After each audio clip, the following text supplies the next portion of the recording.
जय श्री कृष्ण मित्रों, आज नवुं चेप्टर આપણે શરૂ કરવા જઈ રહ્યા છીએ। આપણે જે ચેપ્ટર લેવાનું છે એ તમારા માટે ખૂબ જાણીતું છે, બરાબર, અને એકદમ સહેલું છે। શ્રેણી અને શ્રેઢી।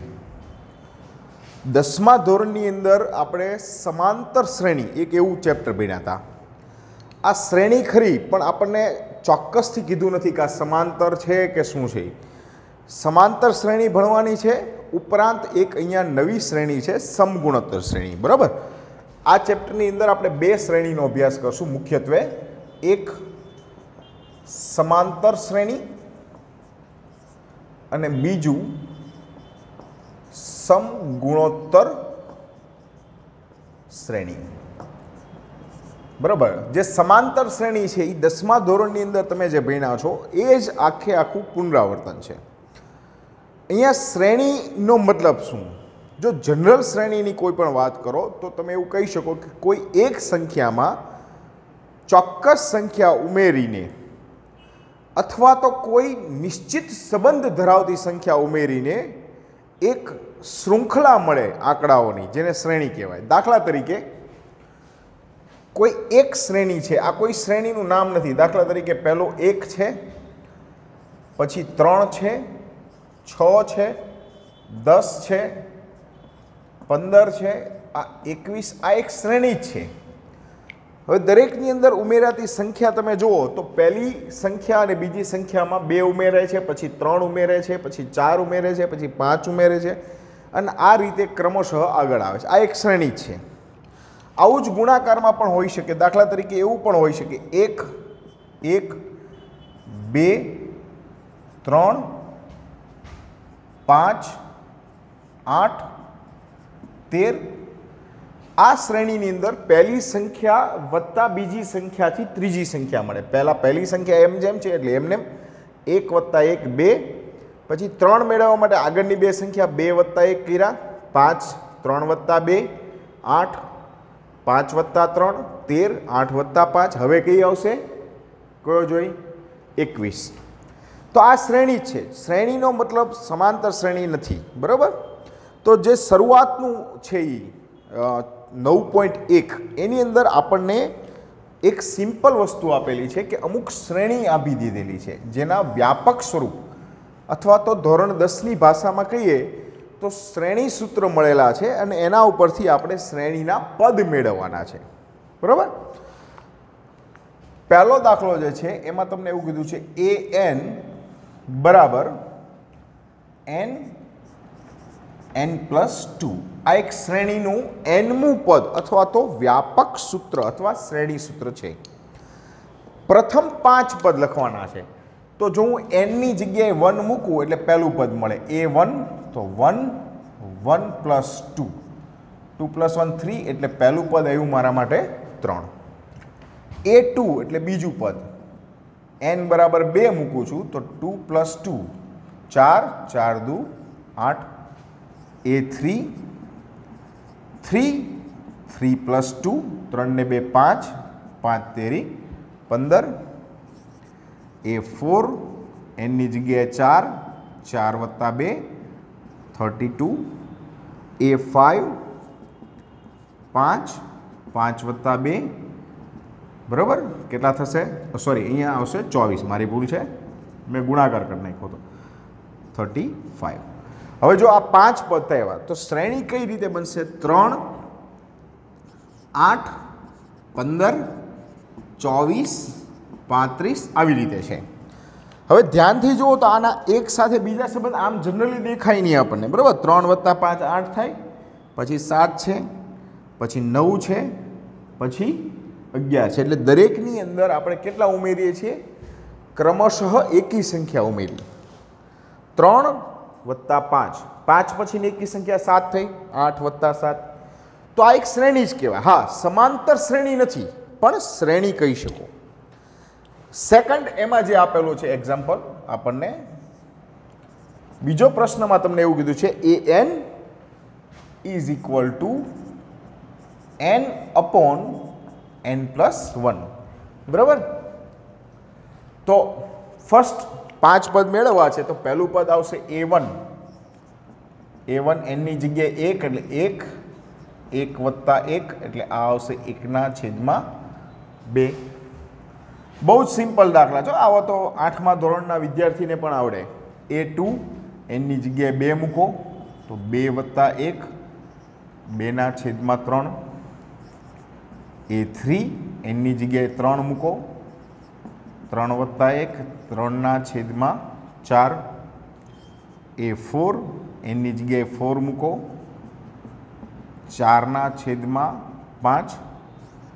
A5 એનની જગ્યાએ 5 મૂકો, 5/6. બરાબર, તો આ પહેલાં 5 પદ થઈ ગયા. શ્રેણી કઈ રીતે આવી? પહેલું પદ છે 1/2, પછી છે 2/3, પછી 3/4, પછી 4/5, પછી 5/6. બરાબર, અને ક્રમશઃ આ શ્રેણી આગળ વધે છે.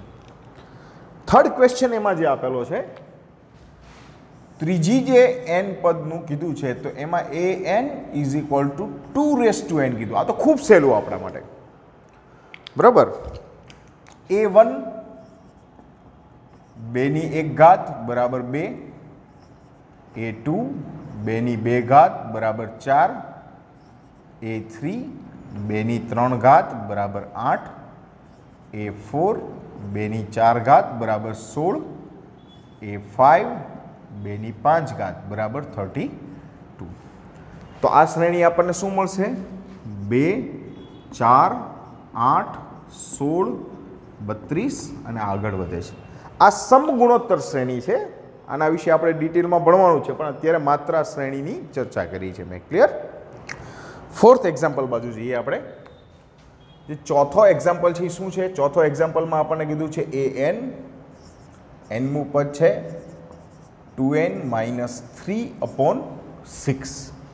બરાબર, ચાલો પહેલું પદ A1 2 × 1 -3/6 ઇઝ ઇક્વલ ટુ -1/6. આ પહેલું પદ મળી ગયું. A2 લઈએ, nની જગ્યાએ બગડો મૂકો તો 2 × 2 -3/6, 4 - 3 ઇઝ ઇક્વલ ટુ 1/6. A3 nની જગ્યાએ 3 મૂકો એટલે 2 × 3 -3/6, 3 દુ 6, 6માંથી 3 ગયા એટલે 3/6 બરાબર 1/2. A4 ઇઝ ઇક્વલ ટુ 2 × 4 -3/6, આ મળશે 5/6. અને A5 2 × 5 -3/6, 10માંથી 3 ગયા 7/6. તો કયા કયા સંખ્યા આવી જુઓ તો આ આવશે -1/6, 1/6, 1/2, 5/6 અને 7/6. ક્લિયર? જે નેક્સ્ટ એક્ઝામ્પલ છે, પાંચમો દાખલો. પાંચમા દાખલામાં આપણને કીધું છે an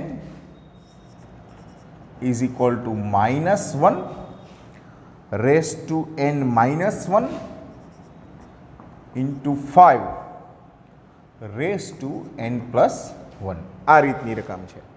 ચલો, પહેલું પદ A1 -1 1 -1 5 1 + 1, -1ની 0 ઘાત, 5ની 2 ઘાત, -1ની 0 ઘાત એટલે 1, 5નો વર્ગ 25 ઇઝ ઇક્વલ ટુ 25. પહેલું પદ આપણી પાસે 25. A2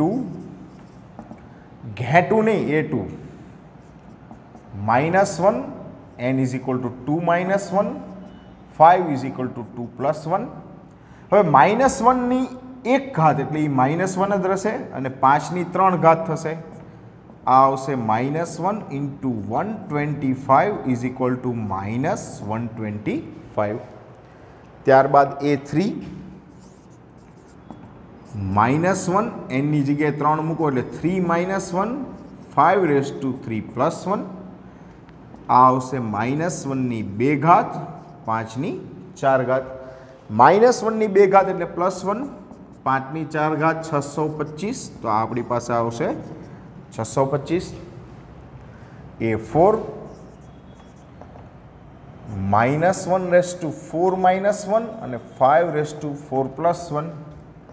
આ -1 ની 3 ઘાત અને 5 ની 5 ઘાત.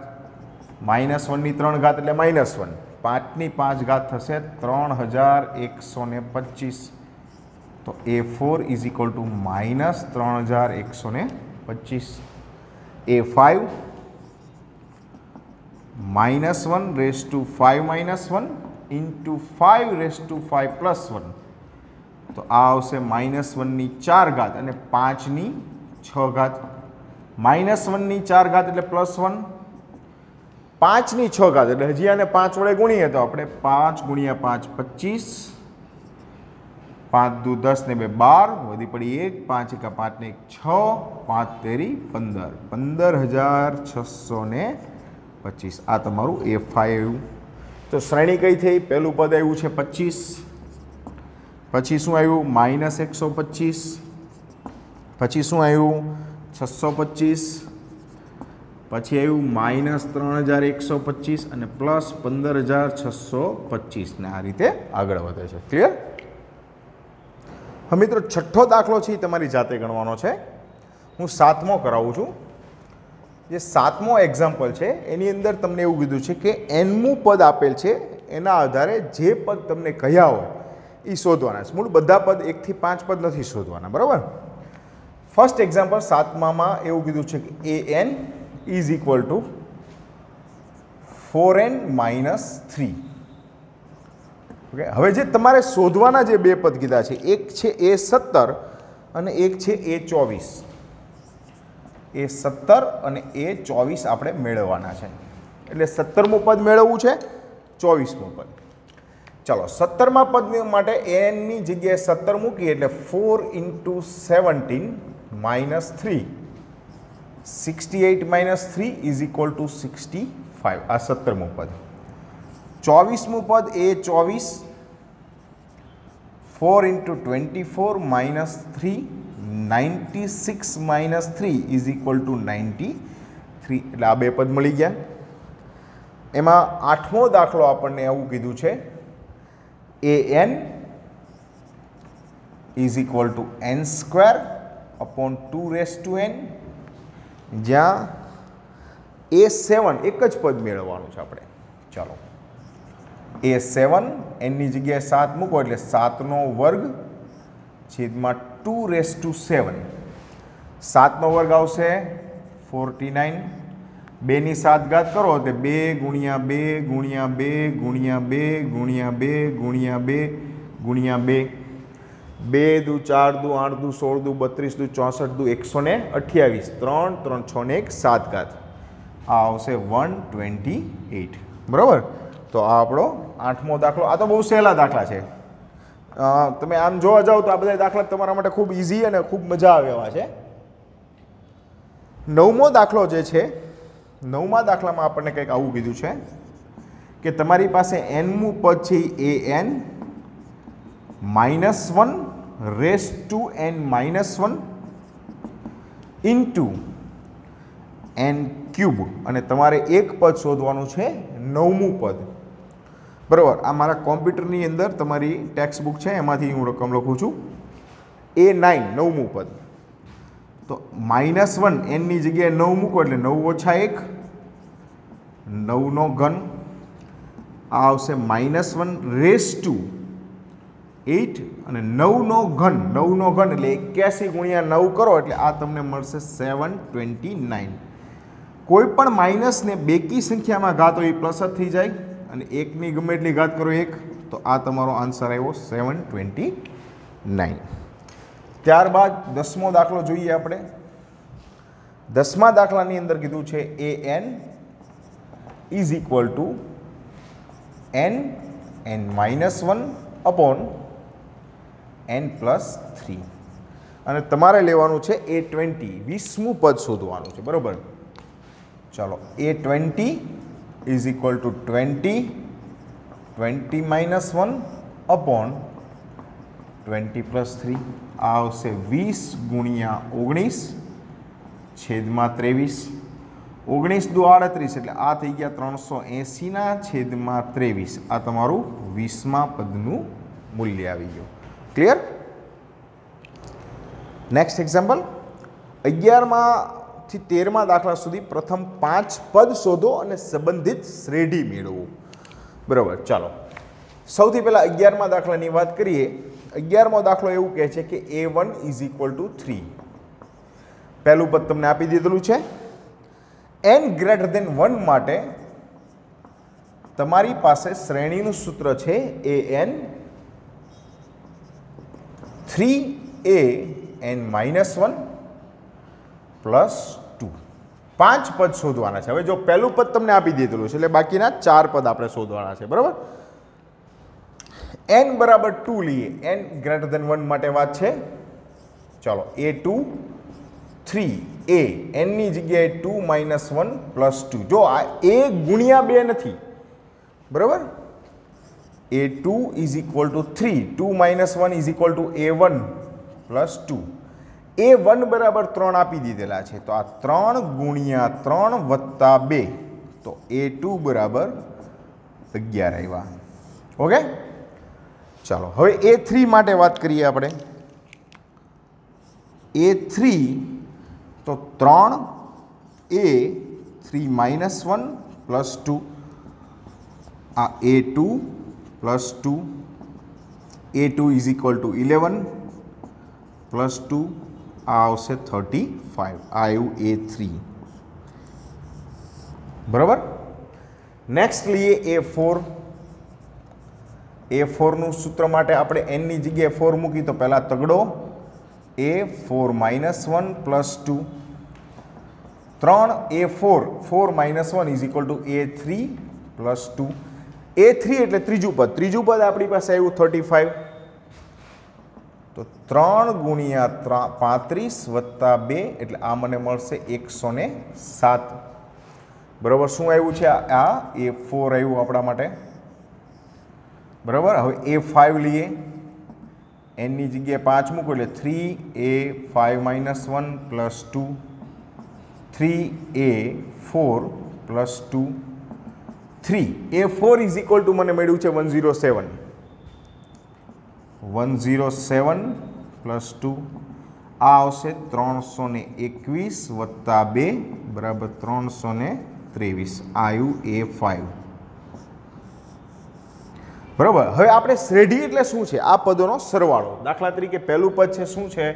3 3 + 11 + 35 + 107 + 323 વત્તા આ શ્રેઢી થઈ ગઈ. શ્રેઢી થઈ ગઈ એટલે શ્રેણીના પદોને સરવાળામાં જ ગોઠવો અને જે તમને શ્રેણી મળે એ શ્રેઢી કહેવાય. ક્લિયર? આપણે સરવાળો કરવાનો નથી કીધો, માત્ર એને ગોઠવવાના છે. ત્યારબાદ એના પછીના દાખલા માટે વાત કરીએ. 12મો દાખલો. એમાં તમને કીધું છે કે a1 = -1 આપેલા છે. n > or = 2 માટે an = an-1/n. બરાબર, બહુ જ સિમ્પલ દાખલો છે. ચાલો a1 n ની જગ્યાએ a1 તો આપી દીધેલું છે એટલે a2 થી ચાલુ કરશું. a2 - 1/2. અહીંયા n છે ને એ એના પદનો ક્રમ દર્શાવવા માટે વપરાય છે, જ્યારે નીચે n છે એ સંખ્યા દર્શાવે છે. તો a1/2 a1 એટલે શું છે? -1 તો આ આવશે -1/2. ચાલો a3 મેળવીએ તો n ની જગ્યાએ 3 મૂકો તો આ 3 - 1/3 a2/3. ચાલો a2 આપણને મળ્યું છે -1/2 તો -1/2/3 તો a3 મળશે -1/6. બરાબર, આ હતું આપણું a2. નાવ a4 = a4 - 1/4 આ આવશે a3/4. a3 = -1/6/4 તો a4 = -1/24. Okay, last a5 = a5 - 1/5 a4/5. ચાલો a4 એટલે -1/24 છે /5 તો આ આવશે -1/120 આ આવ્યું A5. હવે શ્રેઢીમાં ગોઠવવા માટે આપણે આ બધા જ પદને સરવાળા સ્વરૂપે ગોઠવો. તો પહેલું પદ છે -1 પ્લસ -1/2 પ્લસ -1/24 પ્લસ -1/6 સોરી અહીંયા -1/6 છે ત્રીજું પદ, 24 છે ચોથું પદ છે, પ્લસ -1/120. લો આ શ્રેણીમાં ગોઠવાઈ ગયું. ક્લિયર? 9.1નો લાસ્ટ દાખલો જોઈએ આપણે, 14મો દાખલો. એમાં એક ફિબોનાકી શ્રેણી આપી છે, બરોબર. એક ક્રમવાળી શ્રેણી હોય, એનું નામ છે, આપણે 10મા ધોરણની અંદર એક વસ્તુ આવી ગઈ કે જેમાં A1 અને A2 બે 1 છે. A1 બરાબર A2 ઇઝ ઇક્વલ ટુ 1 આપેલા છે. n ગ્રેટર ધેન 2 માટે, એટલે 3 થી શરૂઆત કરશું આપણે. n ગ્રેટર ધેન 2 એટલે એક શ્રેણી સૂત્ર આપેલું છે, an બરાબર an-1 પ્લસ an-2 માં 1 2 3 4 5 n ની કિંમત 1 2 3 4 5 માટે તમારે an+1 અપોન an મેળવવાના છે, બરાબર. n ની કિંમત 1 થી 5 માટે. હવે ઓલરેડી 2 આપી દીધેલા છે, 3 4 5 શોધવાના છે. તો પહેલાં A3 લઈએ. A3 મૂકો એટલે આ આવશે 3 - 1 3 - 2 A2 પ્લસ A1. A2 અને A1 1 1 છે એટલે 1 + 1 ઇઝ ઇક્વલ ટુ 2. આ ત્રીજું પદ આવ્યું. ઓકે. હવે A4, તો A4 - 1 A4 - 2 4 - 1 એટલે A3 A2 A3 બરાબર 2 છે, A2 બરાબર 1 છે. તો આ તમારા માટે A4 આવ્યું 3. નેક્સ્ટ લઈએ આપણે A5. તો A5 - 1 A5 - 2 A4 plus A3, બરાબર. A4 A + 3 A4 is equal two આવ્યું છે 3 અને A3 છે 2. તો આ A5 ઇઝ ઇક્વલ ટુ 5 મળશે. એટલે પહેલાં બે પદ 1 છે, પછી 2 છે, 3 છે, 5 છે. આપણે દરેક n માટે આવું કંઈક શોધવાનું છે. ચાલો સૌથી પહેલાં n ઇઝ ઇક્વલ ટુ 1 માટે વાત કરું તો આ આવશે 1 + 1 ઇઝ ઇક્વલ ટુ 2/1. A2 એટલે 1, A1 એટલે 1, એટલે આનો જવાબ આવ્યો 1. n બરાબર 1 માટે આ કિંમત. n બરાબર 2 લઉં તો આ આવશે 2 + 1 3/2. A3 2 છે, આ 1 છે, એટલે આ કિંમત આવી 2. ત્રીજું n ઇઝ ઇક્વલ ટુ 3 માટે વાત કરીએ તો A4/A3. A4 મને શું મળ્યું છે 3, આ 2 છે એટલે 3/2. n ઇઝ ઇક્વલ ટુ 4 માટે વાત કરી તો આ મને મળશે A5/A4. A5 મારી પાસે છે 5 અને આ છે એ મારી પાસે 3 છે. n ઇઝ ઇક્વલ ટુ 5 માટે વાત કરું તો A6/A5 આવશે. હવે મારી પાસે A6 નથી તો મેળવી લઈએ આપણે. દાખલા તરીકે અહીંયા A6 લઉં તો આ આવશે A6 - 1 6 - 2. તો આ મને મળશે A5/A4. A5 એટલે 5 છે, A4 એટલે મને મળ્યું છે 3, તો આ મને મળશે 8. તો આની કિંમત આવશે 8/5. ક્લિયર? તો 9.1 અહીંયા કમ્પ્લીટ કર્યું છે. ક્લિયર? આ બધા જ દાખલા ફરીવાર કરજો, ઉદાહરણના દાખલા પણ જરાક ધ્યાનથી જોઈ જજો. ક્લિયર? ચાલો.